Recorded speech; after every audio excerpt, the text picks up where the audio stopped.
What's up YouTube? My name is Alex and I have been contemplating making this video for the past 12 hours.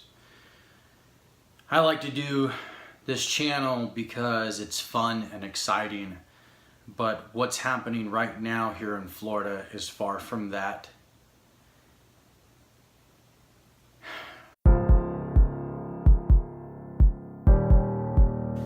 Right now here in Florida, we are in a state of emergency. It has been 12 years since we've seen something this catastrophic heading our way. A lot of us are impatiently waiting to find out that final result. The cone of uncertainty is starting to close.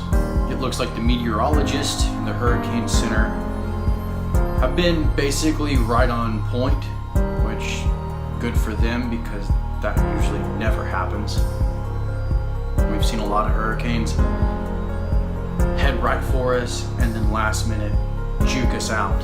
Right now it's September 7th, 2017 and it's 4 o'clock in the afternoon.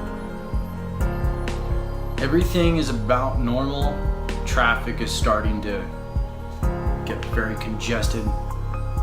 Schools are closing. Gas stations are running out of gas. Everybody is just impatiently waiting to find out if this hurricane is going to actually do what they think it's going to do.